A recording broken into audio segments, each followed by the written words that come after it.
ہے۔ فرض کفایہ کسے کہتے ہیں پہلے اسے سمجھیں، اور اس کا حکم کیا ہے اسے سمجھیں۔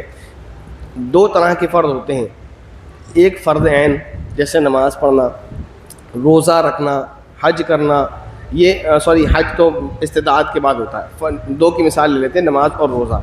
یہ ہر عاقل بالغ مسلمان مرد اور عورت پر فرض ہے، کسی کی جان نہیں چھوٹ سکتی۔ اگر اس دنیا میں مان لیجئے، پوری دنیا میں مثال کے طور پر مان لیتے ہیں کہ 10 کروڑ مسلمان ہیں، مثال کے طور پر میں نے اگزامپل دیا، تو اگر ان میں سے ایک روزہ نہ رکھے باقی سب رکھ لیں، ایک نماز نہ پڑھے باقی سب پڑھ لیں، تب بھی وہ ایک بچنے والا نہیں ہے، وہ ایک گناہ گار ہوگا، کیونکہ اس پر بھی یہ چیز فرض ہے کہ وہ روزہ رکھے اور نماز پڑھے۔ اس کو کہتے ہیں فرض عین، جو ہر ایک پر فرض ہو۔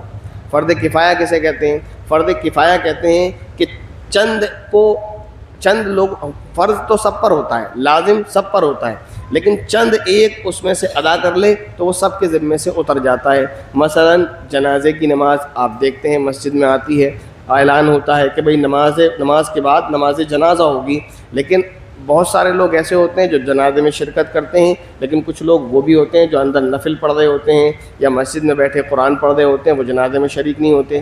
بہت سارے لوگ جنازے کے ساتھ آئے ہوئے ہی ایسے ہوتے ہیں گھر والے کے جنازہ نہیں پڑھتے، تو وہ گناہ گار نہیں ہوں گے۔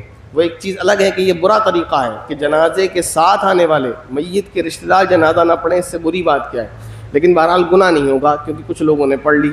اگر نماز جنازہ کوئی بھی نہ پڑھتا اور میت کو یوں ہی دفن کر دیا جاتا تو سارے کے سارے گناہ گار ہوتے، لیکن چند لوگوں نے نماز جنازہ پڑھ لی تو پھر سب کے ذمے سے گناہ اتر گیا۔ یہ ہے فرض کفایہ۔